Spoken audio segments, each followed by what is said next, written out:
Hello, everybody, and welcome to today's episode of Meet the Agent. This is Alan Perez, your host, and today I am joined by Gerber Deliozar. Gerber, I'd like to actually throw it over to you. Could you go ahead and introduce yourself to the audience? My name is Gerber Deliozar, and I specialize with off-market properties and work with investors around Kansas City, Missouri, and as well as investors from surrounding states as well. Awesome. And thank you so Yeah. much for taking the time to join us. I understand that you are very busy, so taking the time out of your day to meet with us is very something that we're very gracious about. Something that I wanted to be able to discuss with you a little bit more, just to kind of flesh out your background. In my understanding, you actually had started off in real estate as an investor, somebody that was looking to generate revenue. Could you elaborate a little bit on that? Yeah, so I got into real estate to raise capital for another business venture that is being funded, and real estate just was just swimming with money, and there was just a lot of money there to be made. And then there's money to be made on all fronts of it.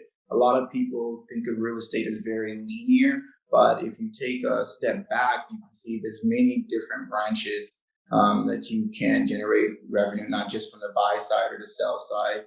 There's the lease, and then there's the lease to own, and then just from investors and how they're leveraging the market from everything from bridge loans to where people are only keeping properties for only a couple hours from the transaction. So I find that fascinating.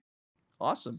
And something else that I wanted to be able to discuss with you, again, in my understanding, one of the primary reasons and motivations that you wanted to jump into real estate is, and again, correct me if I'm wrong, but in my understanding, you understood that there was a space, there was a kind of a gap between the kind of service that clients and prospects deserve, right? People who are in the home shopping process versus the kind of service that you were seeing agents providing. Could you elaborate on that a little bit?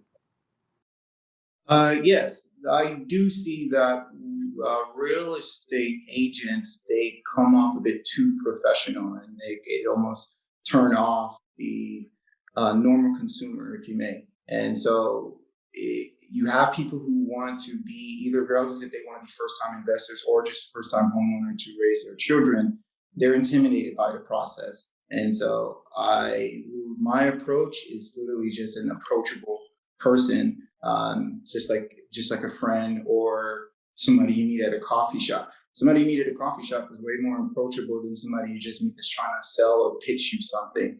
So I do find that's where a lot of real estate agents do fall off, is that their professionalism is a turnoff. Mhm. That's really Even interesting though- that you bring it up. Something that, again, in my understanding, or what I would present as kind of my understanding of it, is that maybe there was a time where you wanted your realtor to be a little bit more, boxed in terms of what they are able to accomplish. I'm talking about before the internet, right, where there was a lot more availability of information. You wanted to maybe have that mystique about you to feel like you're a very, very professional, connected person. And like you mentioned, there is that shift now to instead be approachable, be someone that's easy to work with, fun to talk to, someone that can mentor along in the process.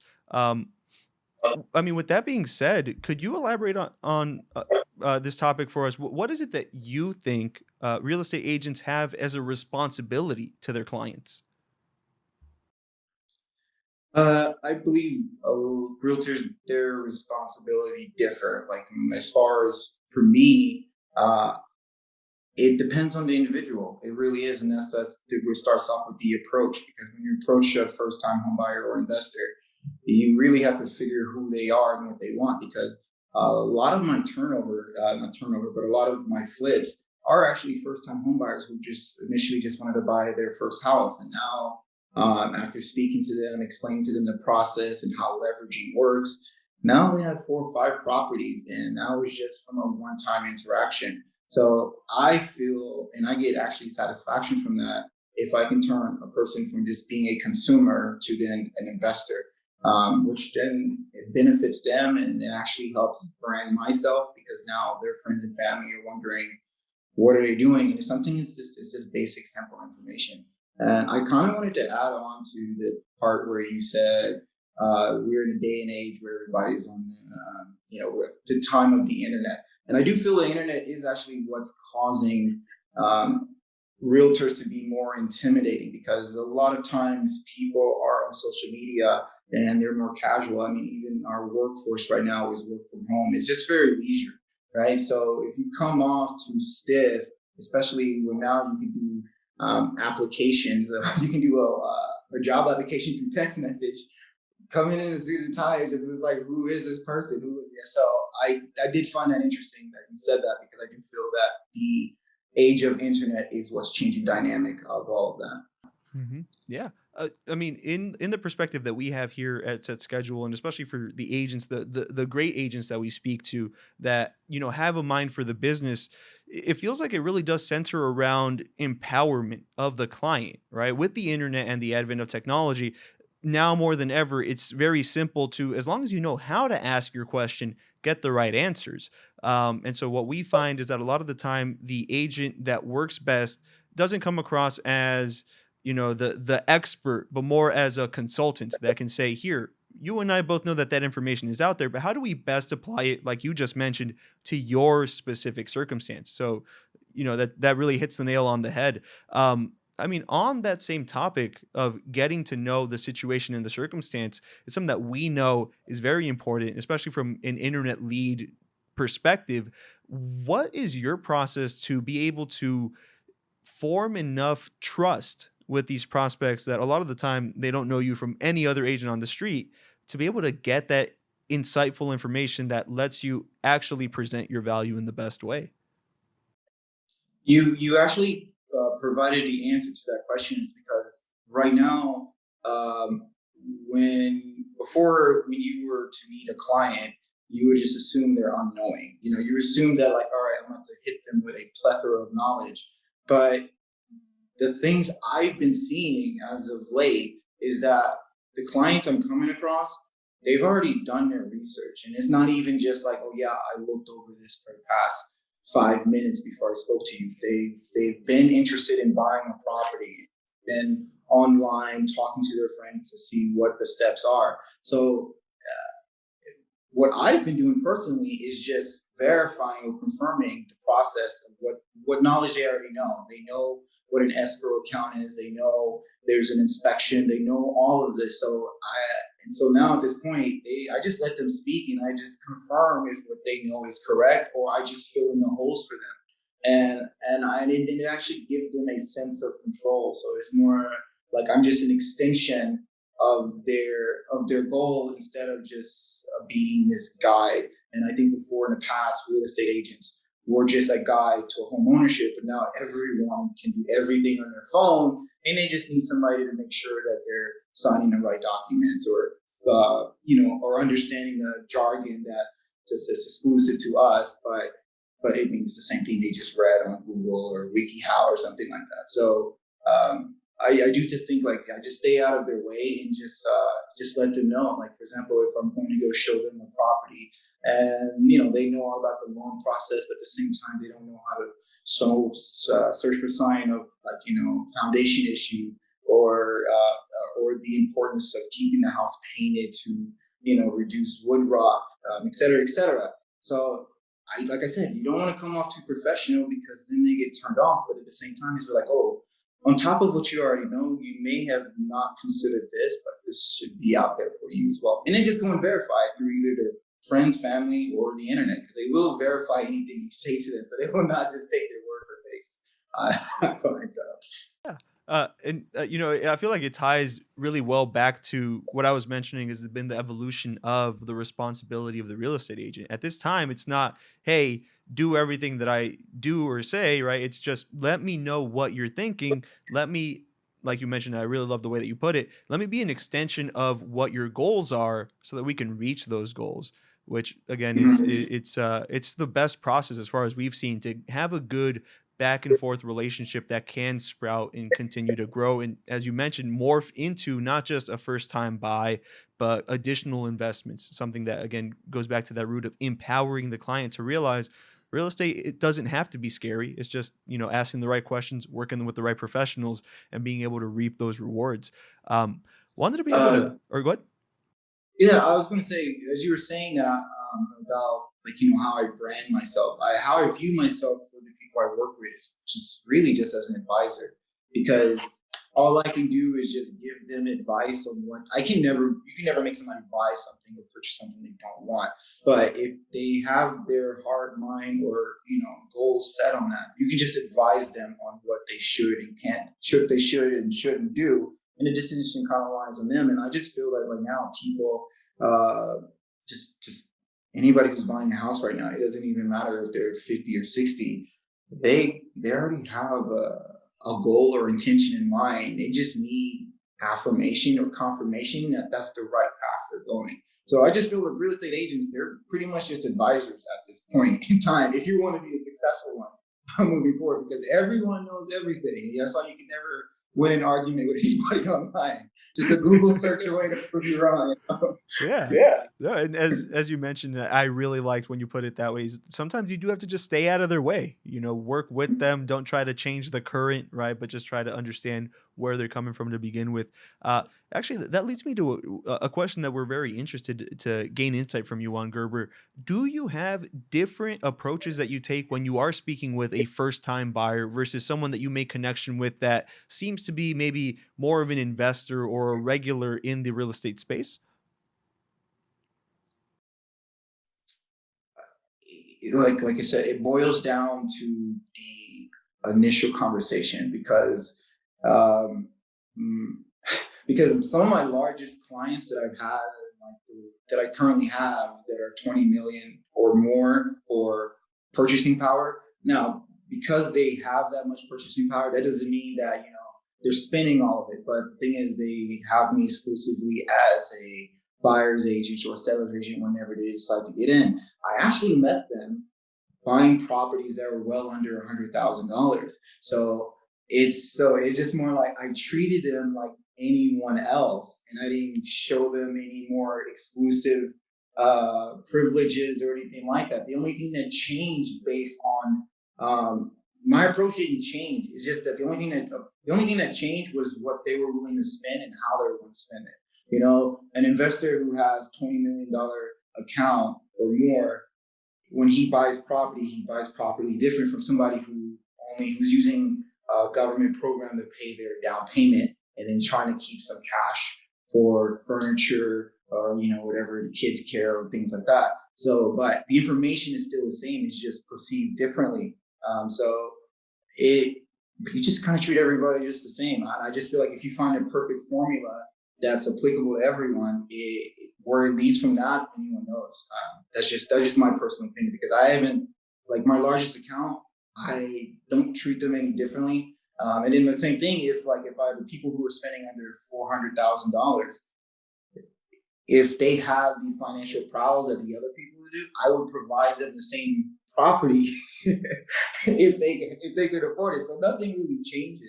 Just yeah, no, nothing really changes. It's just Yeah. so. I mean, like you mentioned, it really is just letting them control and understanding from their perspective what it is that they're moving forward with. One thing that I really appreciated you saying that I'd like for you to expand on is the fact that you don't pre-characterize even leads, it sounds like, right? You will reach out to prospects that are coming in at different price points, maybe even rental interests. Um, can you explain to me how, in that process, you're able to still protect the value of your time when you work with prospects that maybe aren't in a favorable price point? Uh, I find what makes this field, real estate, tolerable is the compensation that I think it's my time. I feel like I need to be compensated well, and that's probably why I'm patient with large investors and as well with smaller investors. Because at the end of the day, first time home buyers, they are an investor in a sense.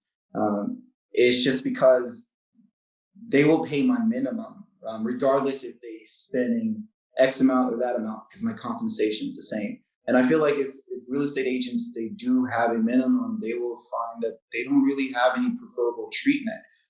They will have preferred clients because at the end of the day, that's a larger commission for them. But then they wouldn't be as dismissive of client, because even though, like I said, I have the clients who have millions in their accounts, but they don't spend as frequently as the clients who are constantly referring me people within their income bracket, which is like, under 250,000. So I'm constantly getting plenty of those, but the ones where they have the millions, I'm only getting maybe like, 2 or 3 transactions for them per quarter.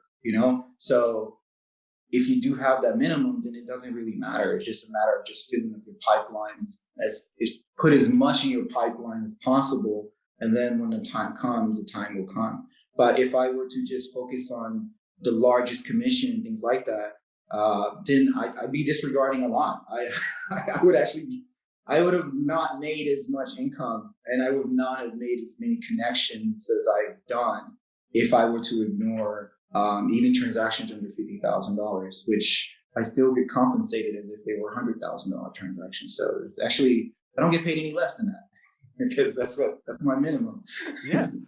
Could you elaborate on that concept of a minimum? How is it that you were able to arrive at the right price point for your minimum? And how do you have that conversation with your clients in a way where they don't scoff and turn away to go look for a discount agent that they feel will give more value or potentially charge less?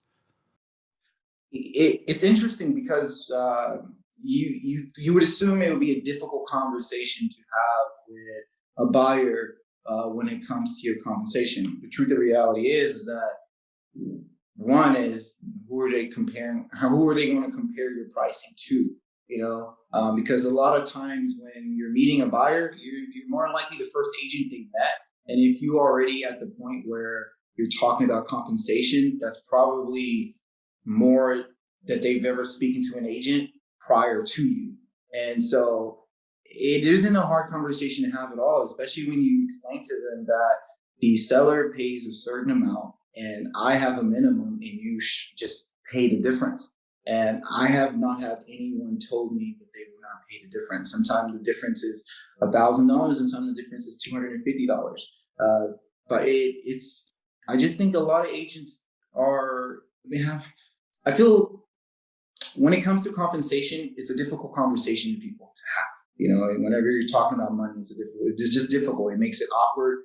But at the same time, if you value your time and you actually have a genuine dollar value for your time, you've calculated it, whoever you talk to, if they say no, it's satisfying to you because now you're not about to waste another 15, 20 hours for something that will not come to fruition. And the problem is a lot of things you do not work out. There's sometimes where you do have a client who's fully under contract, but then the underwriting says, oh no, sorry, this person has something on their credit that just popped up. We cannot do that. But it's worth dealing with that if you knew you're making $2,500 at the end of the day versus you dealing with that and you only want to make $500 or $700 on that.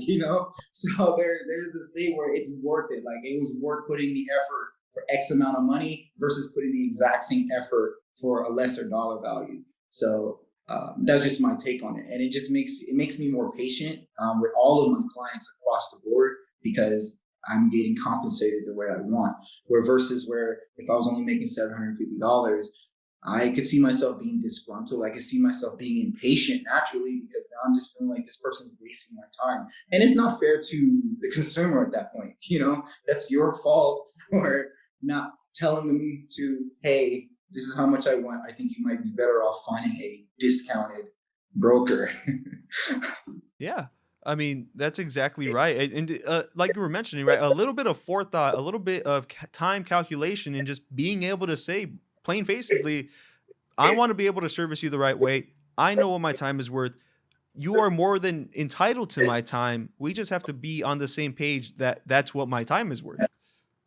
Yes. Yeah. And they do not have like I said, I have not had any objections at all. And like I said, if you're at the stage where it's time to have the conversation about compensation, you're already there. They're going to agree. They're going to be okay with it because apparently you've sold them enough to where they're considering purchasing your service. And so, like I said, because most agents, 3% of 100,000 or 3% is the going rate, and 3% of $50,000 is $1,500.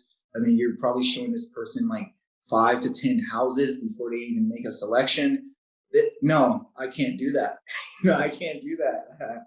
So it's just like, hey, go ahead and give me that extra $1,000 when it comes down to it. makes it worth it. And then sometimes you just have to just know when to walk away from. Not all money is good money, but definitely make sure the money is worth your time. Exactly right. Um, Now, something else that we wanted to elaborate a little bit more on, because again, I really appreciate the perspective that you're able to provide to your clients, and it really does come down to empowerment, right? Getting them to understand you have power, you can build equity, you can go and get multiple properties under contract.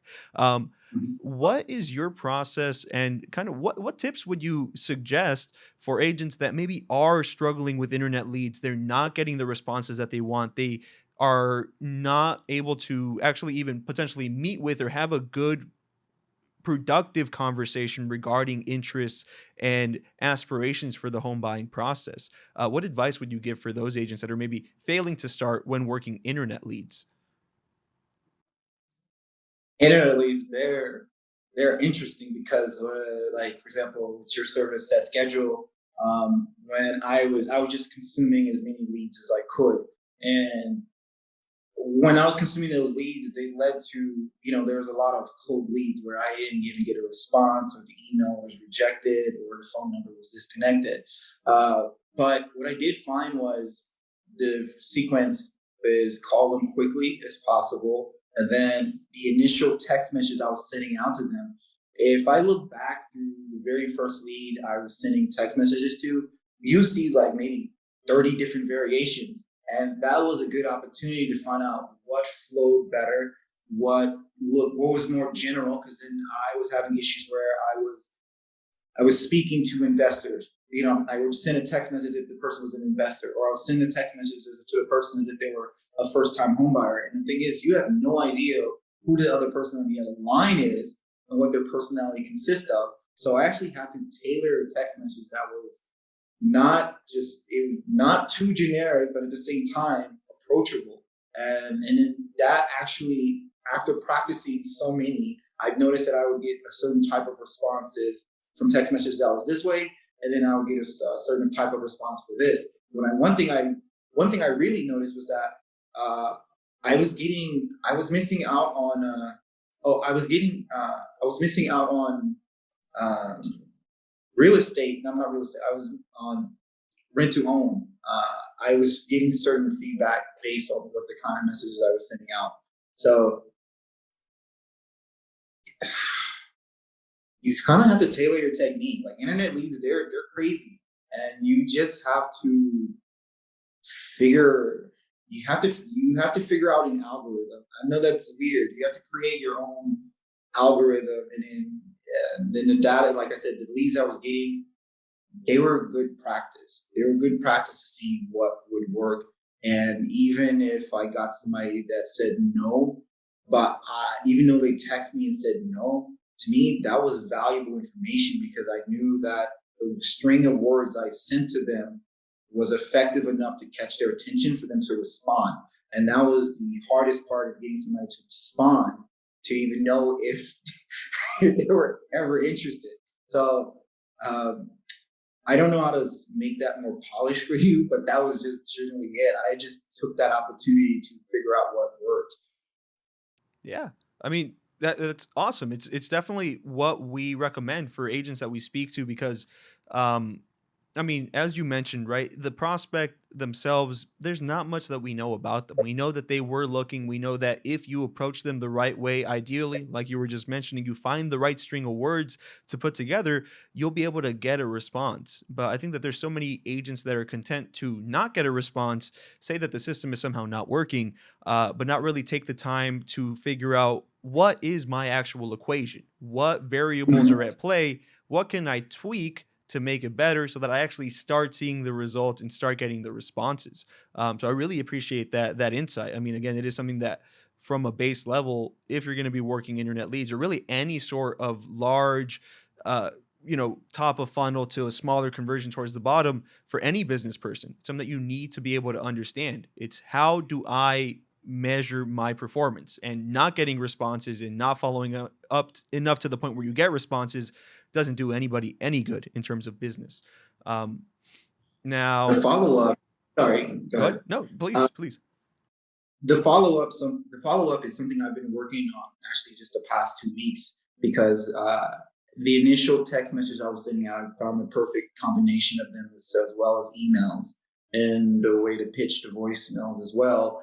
The follow up was actually the harder part for me. And then just 2 weeks ago, I found the perfect string of words to do a follow up. And what I've noticed is all the leads that I've had that were cold and things like that. And they actually responded to the follow up text, even though it showed that I didn't reach out to them for 2 months since the first text message or since the last text message. And I thought that was interesting because now that's giving me new data that says that um, this person was just apprehensive, possibly about the first message I sent, or there was several other agents that were reaching out to them, and then finally it might have died down to where now they're just getting. And I'm sure that's what it is. I'm sure we all have accidentally put our phone number in a service, and then we just got like 20 calls back to back. That's overwhelming. You just kind of avoid them, but because now I did this follow up text and they're responding, has actually been improving my number because now I actually have a dialogue.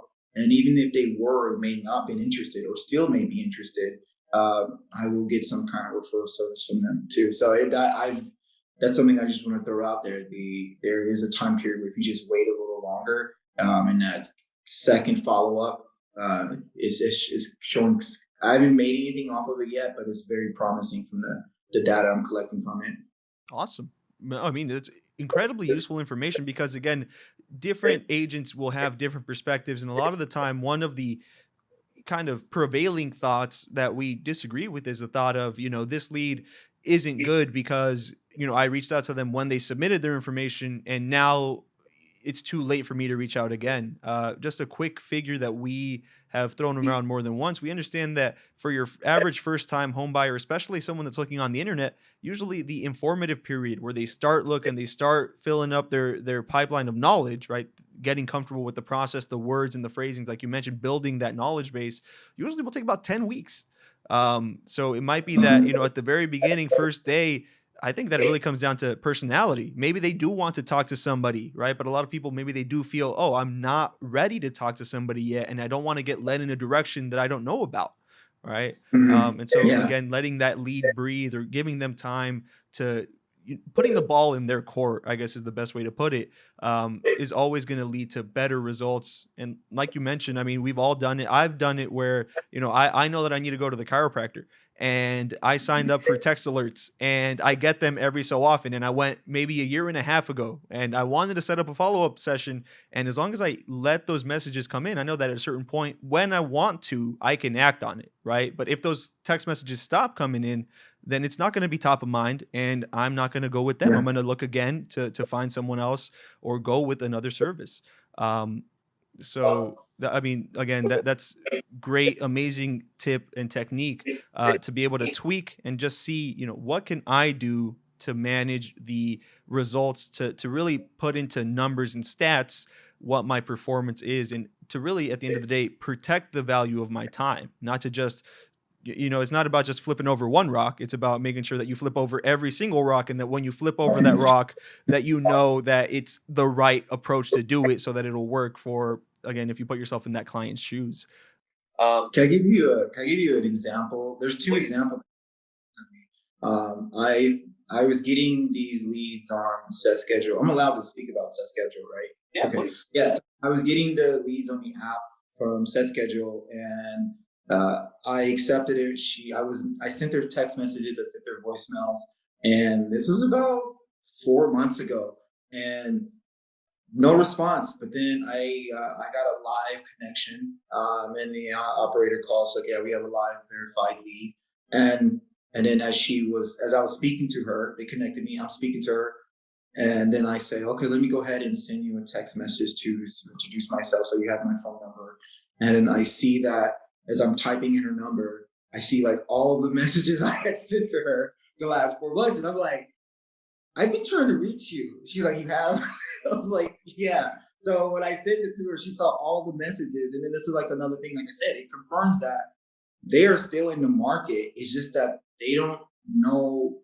And like I said, I'm pretty sure I was one of maybe 30 agents that were reaching out to her. So you are competing against a whole bunch of agents who we're receiving the same data, and that was just interesting that I, somebody reached her and they connected to her, and that actually made her easier for me to work with her because she saw that there was already a previous connection there, and I was making an effort to reach her. And then now she's about to submit an offer, possibly today. She's kind of talking it over with her husband, and I forgot what the other example was, but it was something. It was something similar. Um, so I just thought that was funny. Yeah, I mean, again, persistence, it definitely is key. And again, knowing your worth, knowing your value proposition makes it so that you don't need to be pushy. You can just check in and say, hey, I'd still love to be able to work with you if you are in the market.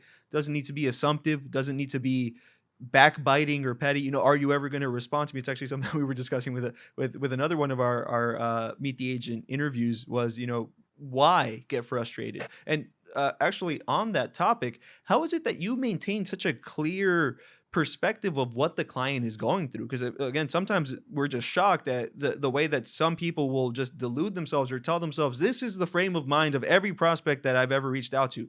How do you make sure that you don't put the blinders on and become unable to put yourself in the client's shoes? I have this example right now. I had one client where I messaged her. I could actually send you the screenshot of the correspondence between her. And the first thing, this is when I was trying to develop which way to respond. And she specifically said, I like your approach because you said, the only thing I said that was different is I said, let me know. And that right there was actually what like hooked her because she said that I get tired of agents sending me listings in the service area that they specifically want. And I understand agents don't want to go outside their service area. They don't want to drive more than like 15 minutes, 45 minutes, or an hour. I'm the same way. But the thing is, she loved that so much that even though the conversation was brief, she randomly messaged me 4 months later and then start asking me questions, and I answer them for her, and she will contact me 3 weeks later.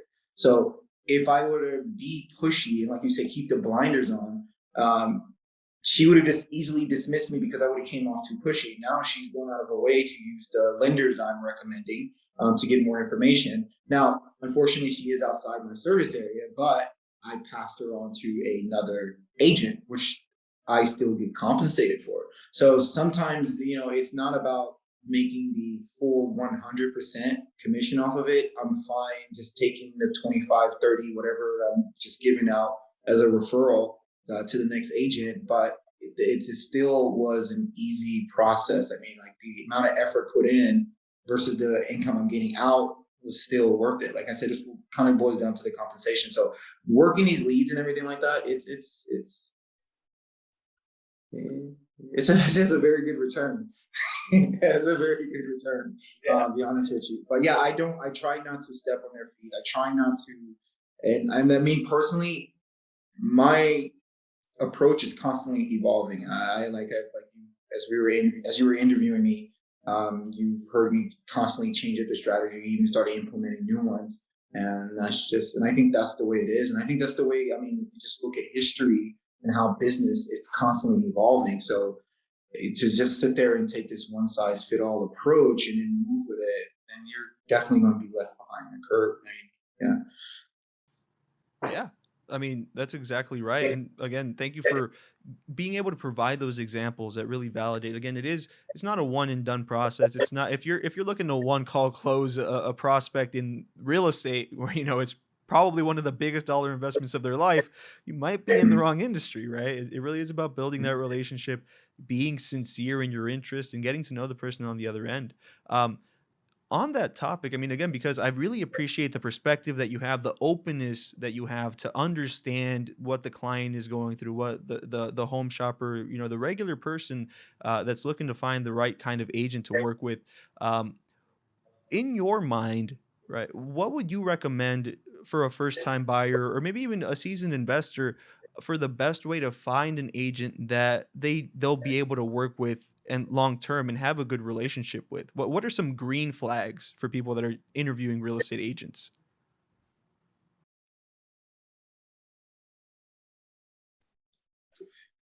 Don't be pushy.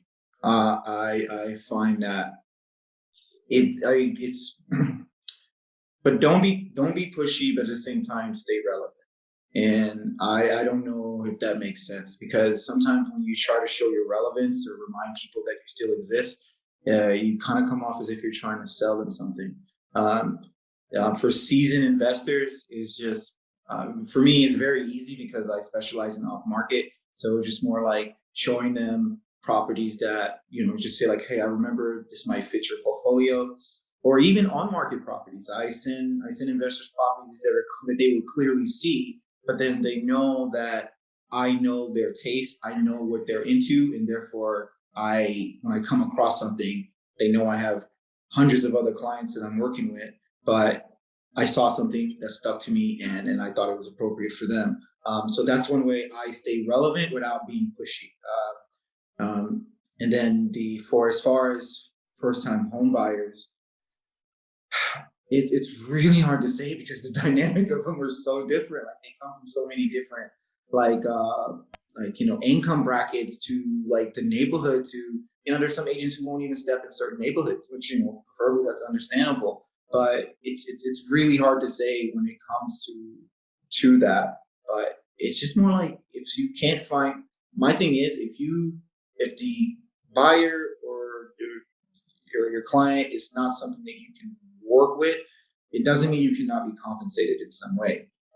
You can always just work that lead and refer them to somebody you trust, and then still be compensated, and then you can still stay relevant in their life, and then where they will still remember you, even though somebody else closed a transaction for them, and then you'll get a referral that will likely work for you as well. Like I said, I just view everything as a money making opportunity. It's just, you cannot. It's just kind of like the big tech companies. There's no such thing as useless data to them. All the data, it just may not be relevant right then and there, but it's going to be relevant later. So like right now, they notice that you get coffee at this time and this time. No one needs that. But then a coffee shop that's, it might be opening, they're going to sell that data to them, and then now you are. So yes, so there's no such thing as useless data. So you just gotta think of it that way. Everything's an opportunity. Awesome. Yeah. I mean, exactly. One of the things that we find with our most successful agents really is just having the ability to see and have a genuine interest, right? And I think that part of it, maybe it is because you have that realism to know this is big. It is, there's a lot of emotions around it, and it's something that, again, you have that empathy for the client, which I really appreciate. Uh, Something that you mentioned that I'm very intrigued by is the fact that like you mentioned, you'll grow your book of business, and at a certain point, you have hundreds, if not, maybe even thousands of clients that you've worked with previously, but you're still able to, see a certain property or see something that reminds you of a client that you've worked with. How is it that you're able to distinguish them? I mean, how do clients not start to blur into one another for you? That is a good question, and it's probably because I actually keep a little portfolio of all of them. I and then like I said, I find all of them a bit different, and some are more forgetful than others. But investors, they're harder to forget, because one is, there's an incentive to remember them, because they're constantly investing. Where first time home buyers, or people where you kind of get the gist that they're not going to buy more than one property from you. Yeah, you can easily forget them. But yeah, it's just kind of based off their personal energy. If the vibe is that they want to grow, which personally I want to grow in all aspects. It might be, how would I say it? Um, you almost want to see them prosper, because it's like another opportunity for you. Like I said, everything is a money opportunity for you. So they may have properties that they're nurturing, that I know that I can come back and either sell for them, or personally buy from them.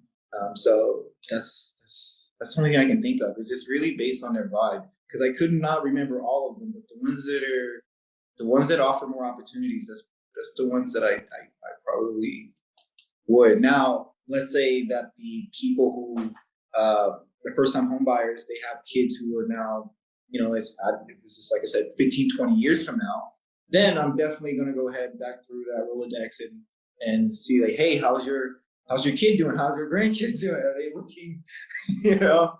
But as of right now, with it being a seller's market and these big corporations are trying to absorb as much of these single family homes, they're more memorable than the single family, unless they've shown indication um, that they would like to invest as well. So, and I think that's how I find the ones that I would send more properties to.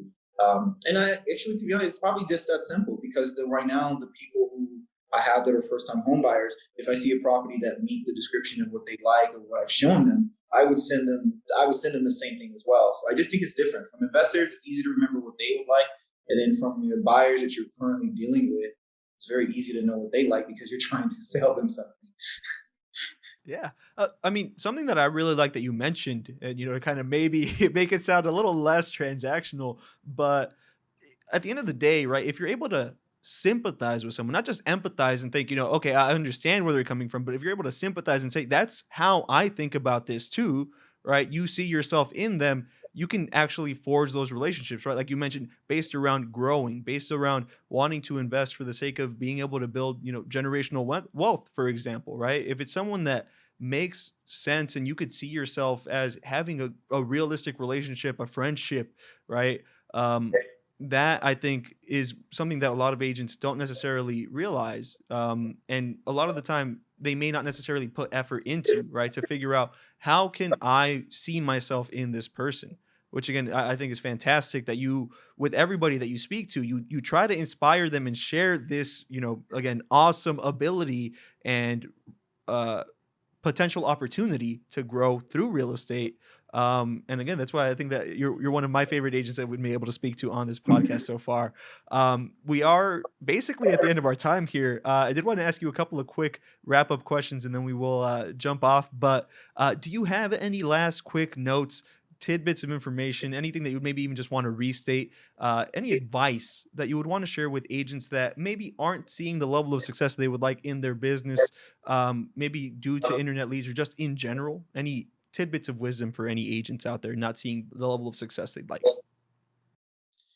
The advice I would give, which I do more often, um, is you really just sometimes just need to take a step back. Like, and I know it sounds so cliche, but regardless if it's real estate or any business that you're into, you have to take a step back. You really need to just take a breather. And then, like, for example, one of my favorite things to do is argue with economists. And I happen to know an economist, which is my wife. And so she, she like arguing with her gives me a perspective of things that I would never really think of. So and then that's the kind of breather you need. I mean, for me personally, is I take a step back and then she asks like, "What is this?" And then I argue about the approach, and then she go ahead and just now it sounds like all my success comes from my wife and for her logistics, but it's not, it's not.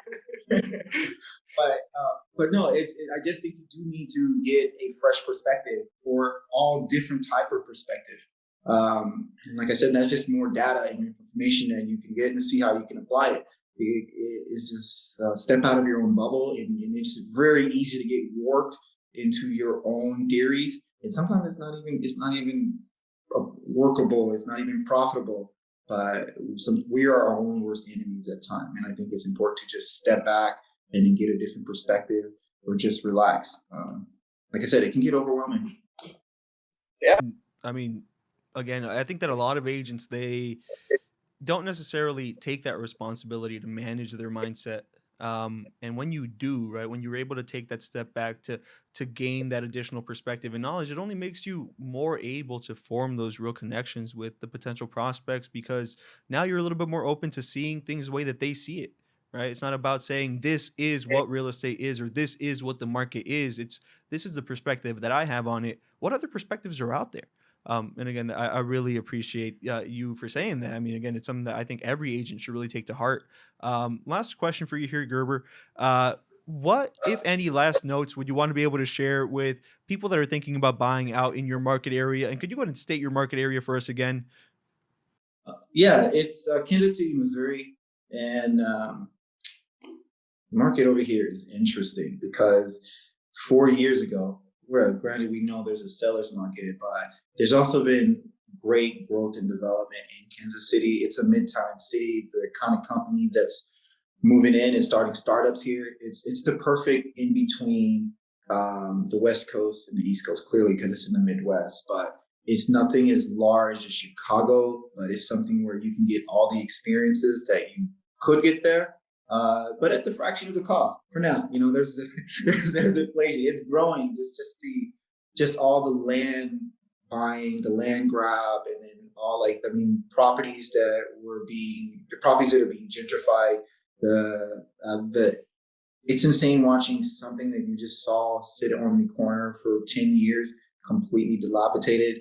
Now suddenly, someone from the south or the east coast is coming to buy it there because it's crazy. I find that just phenomenal. And it's not one of those things that's too late. There's still uh, for investors or somebody who's trying to buy a home. If you just wait, these investors will buy them. They'll fix them up nice for you. You can go ahead and just start raising your family. It's insane how fast and how quickly it's growing, and anybody who's looking to profit both from a perspective or raising a family here, it's a good city. I genuinely believe that because I was because I travel a lot, and so my wife and I we like to get around, and when we come back to our city, we're like, we did like that city, but this one feels right. This is a good balance. Like, not too much, not too little. We got Google Fiber. Like, yeah, what's to complain about? Amazing. Yeah. Well, I mean, I definitely would recommend that anybody who is looking to buy in the Kansas City, Missouri area to definitely reach out to Gerber. That does it for our time here for today's episode of Meet the Agent. Thank you so much for joining us today. For our viewers and listeners at home, don't forget to like, subscribe, and comment for the content if you like this or want to see more episodes like this. And we'll catch you on the next one. Thank you so much.